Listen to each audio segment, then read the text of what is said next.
안녕하십니까. 오늘은 대구 아파트 거래량이 많이 늘고 있는데 상승 조건에 대해서 한번 이야기해 보도록 하겠습니다. 부동산 지인 자료인데 이것이 데이터 집계가 좀 늦어지는 감이 있는 것 같습니다.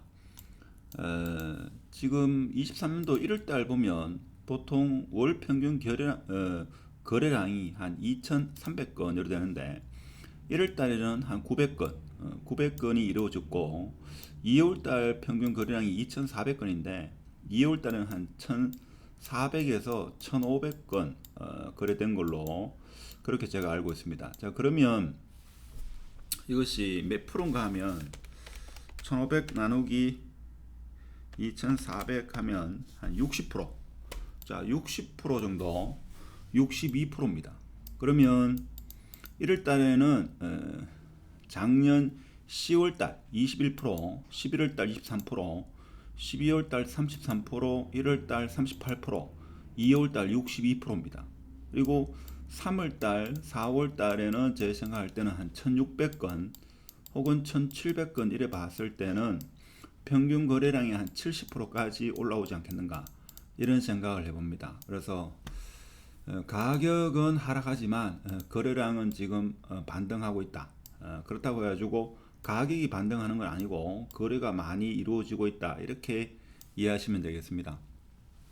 제가 생각할 때는 24년도 4월 달입니까?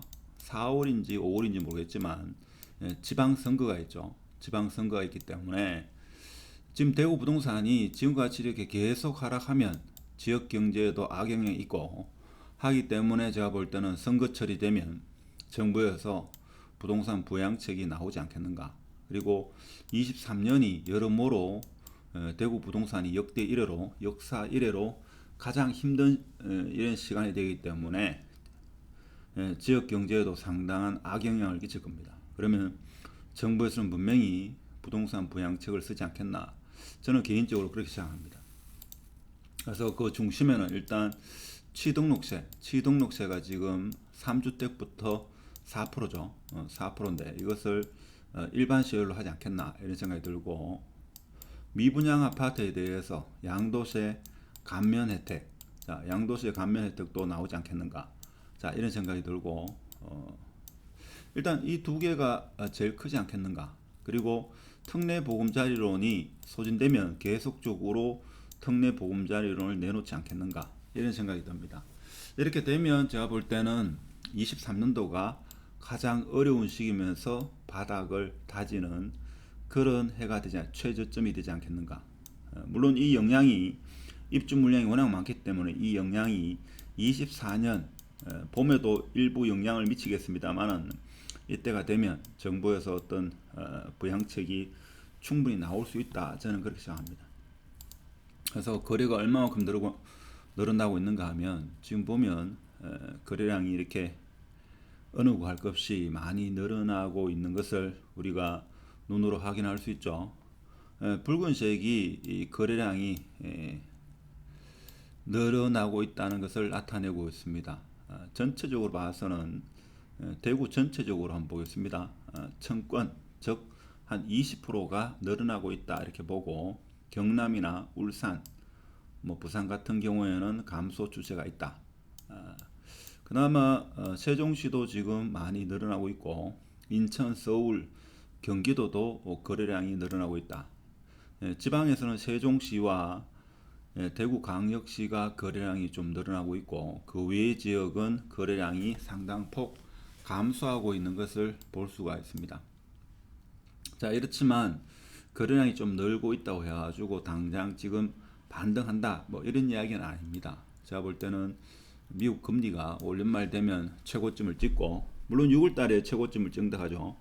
6월달에 최고점이 연말까지는 이어질 것이다 하는 게 패드 와치의 예상표입니다. 그러면 올 연말에 23년 12월 달에 기준금리가 한 0.25% 하락할 거고 24년도에도 어떻게 될지 모르겠습니다만은 금리가 조금씩 하락하게 되면 대구는 이제 긴 터널을 좀 지나가는 빛이 약간 보이는 그런 시기가 오지 않겠나 그런 생각이 들죠.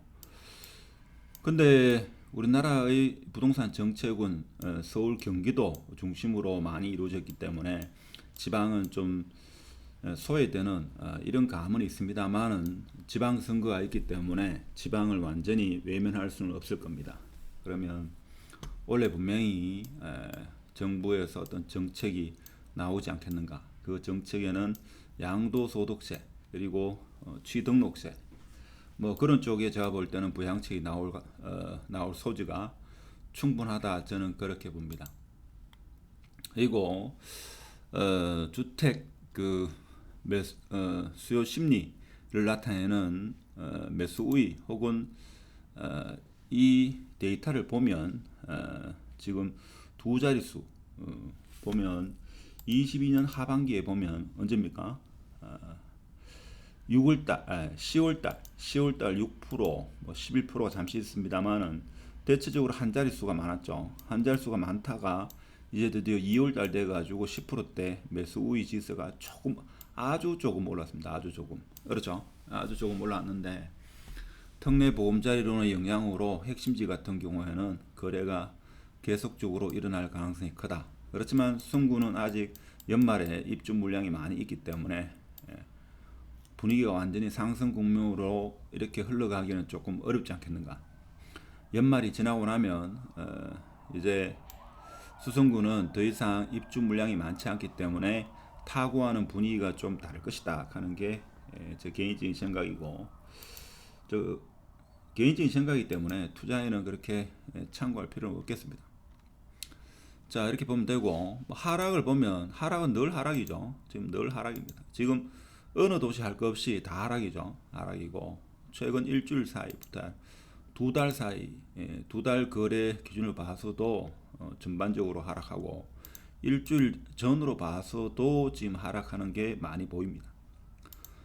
전세 가격은 최근 일주일 사이를 하더라도 마이너스 60%, 마이너스 50%뭐 이렇게 하락하는 모습을 보이고 있습니다. 그래서 올해는 입주 물량과 더불어 역전세가 상당히 우려되는, 역전세는 어느 지역 할 것 없이 대구 전반적으로 일어나기 때문에 미분양 입주 물량 그리고 역전세 이 세 가지의 요인으로 해가지고 당장 반등하기는 좀 어렵고 거래는 활발히 좀 이루어지지 않겠는가. 거래가 활발히 이루어지고 정부 어떤 정책이 플러스가 되면 분위기는 올해가 지나고 나서 좀 나아지지 않겠나. 이렇게 보는 게 제 개인적인 생각이고 뭐 제 생각이 맞겠습니까? 네. 그렇지만 그럴 가능성이 있다 하는 겁니다. 그래서 매매가는 지속적으로 하락한다 하는 거. 자, 그렇지만 무주택자 입장에서는 제가 볼 때는 한 올해 여름쯤에 아파트 구입을 좀 고민해 보시는 것도 하나의 방법이 아니겠나 이런 생각을 해봅니다. 물론 위치마다 다르고 개인마다 처한 사항마다 다르기 때문에 어느 아파트가 좋다 이렇게 말씀드리기는 어렵고, 우선 각 개인마다 개인이 선택과 결정을 해야 되는 문제가 아닐까. 자, 이런 말씀을 드리면서 대구 부동산 상승 조건, 그것은 미국의 기준금리와 정부 정책 그리고 대구 아파트 미분양, 아파트의 소진 속도, 그리고 입주 물량이 어떻게 될 것인가, 그에 따라 가지고 방향은 결정될 거다 이런 말씀을 드리면서 오늘 영상을 마치도록 하겠습니다. 감사합니다.